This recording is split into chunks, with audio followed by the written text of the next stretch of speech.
I'm a firm believer of using what you have.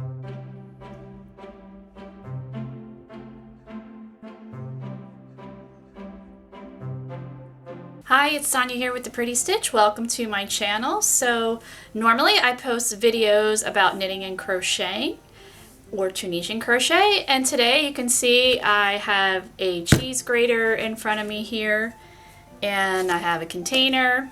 So today I'm going to be posting this video in what I like to call Miscellaneous Monday, and that means I post anything except knitting or crocheting. So the subject could be anything besides knitting and crocheting. So today I thought I would share how I make laundry soap. So I learned how to make laundry soap probably almost a year ago from somebody at my church. We have these classes, like life skills classes. So like it could be canning, sewing, and one of them was making laundry soap. So Anita, if you're watching this, which you're probably not, I just want to say thank you and to give a shout out to you, because I have been making laundry soap ever since, and it's really easy and it's economical. And I'm a firm believer in using what you have. So there are different recipes on making laundry soap, but I like this one because it's very simple and basic. Now you can tweak it to suit your needs. So like, let's say, you want to be all organic or you have allergies or whatever, you can certainly, adjust this recipe for that. So what you're going to need is you're going to need supplies. And again, I'm a firm believer of using what you have. So obviously you're going to need a grater here. So I have a grater. I just have some like cutting board thing because I don't want it all over my table. You're going to need a container to store your laundry soap. So I actually have some in here, but I'm running low, so I need to make more. So I thought I would share it with you. And I just use one of these. This is my laundry soap scooper.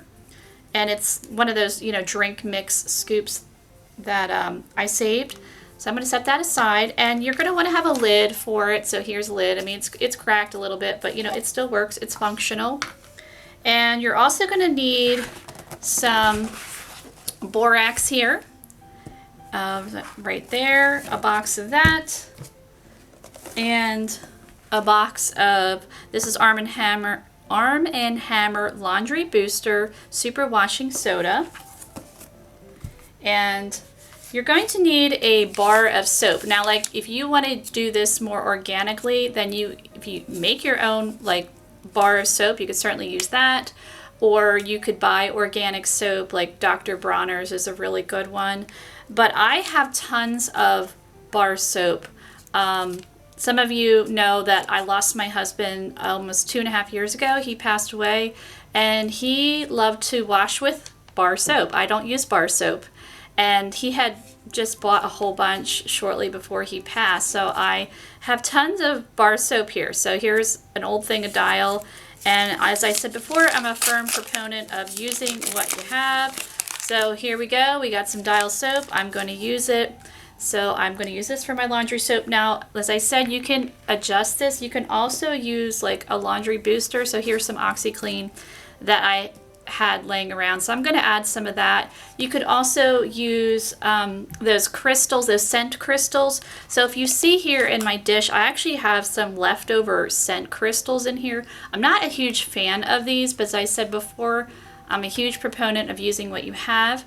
And somebody had given me a thing of scent crystals. So I just threw them in my last batch that I made. I just threw them in here. So I'm not going to use it today.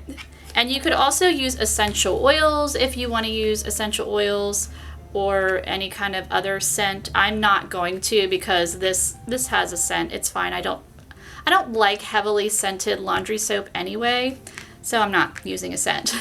And then the last item that you're going to want to have is some kind of measuring cup. So here we go, just a basic, Pyrex measuring cup.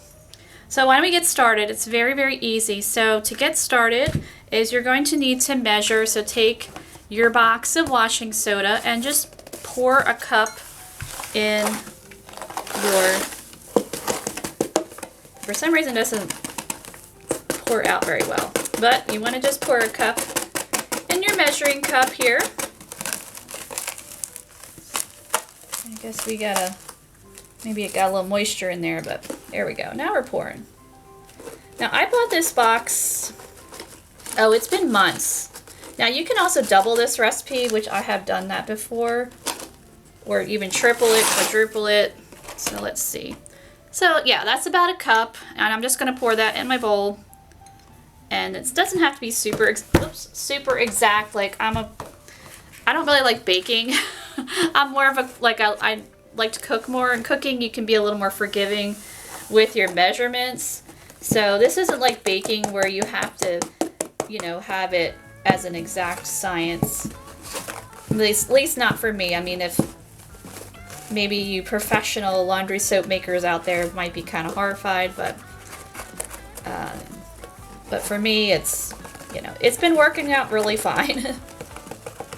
Alright, so I've got the cup of borax here, so I don't know if I mentioned that, so let me see. Yep, about a cup. So I'm just going to dump that in there. So now what you want to do is, if you want to add your laundry booster, so I just had this OxiClean laying around. I used to always need this, so I'm just going to use like a scoop in there. I'm just kind of trying to use it up. Like I said, you don't have to use this, but I've had this a while because when my kids were little, I went through OxiClean like it was going out of style. But they're pretty much grown now, so I don't need it as much, which is not a bad thing. All right, so now you're going to take your bar soap and you're going to grate it. So this part's a little bit time consuming. And some bars of soap grate easier than others. I find this type of soap does grate more easily and quicker because it's a very hard soap, so it's probably a cold process soap. Like there's different types of soap. I used to make melt and pour soap, which had a lot of glycerin in it, and so that would be like, that has a higher water content, so it was a little bit softer. And I never really learned how to make cold process soap, which is, you have to use lye and there's chemicals and it's kind of scary. So I was always afraid I was gonna like poison myself or something. So I've never, like I wanted like to learn how to make it, but part of me is like scared because you need like proper ventilation and all that.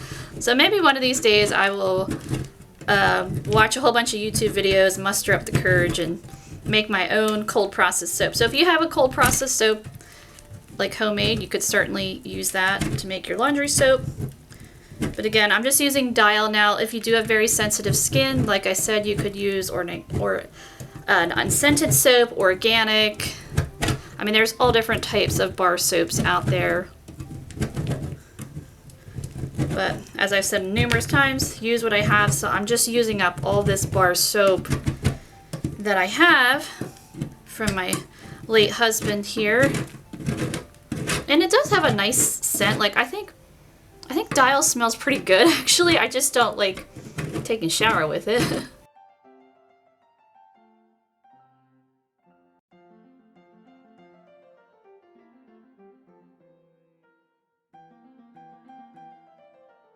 Okay, so I just finished grating my soap off camera here because it felt like you didn't need to see me doing that for however long. So this is the most time consuming part, is grating the bar soap. And as I said, some grate more easily than others. This one wasn't too bad, but I've used some where it was like, oh, it was very labor intensive.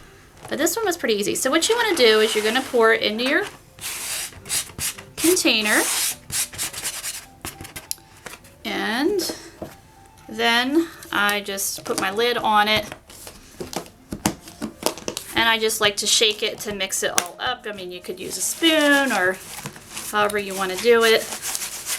But I just do this. It's easier. And as I said before, if you used unscented soap and you wanted a scent, you could definitely use essential oils or some other type of scent, the scent crystals, you know, whatever you would like to use. But I'm not. This soap is plenty scented for me. And so some of you are probably wondering, how do you use it? And so what I do is I just take my scooper. Needs to be stirred up a little bit more. This scoop is about 2 tablespoons. I use about half of the tablespoon here.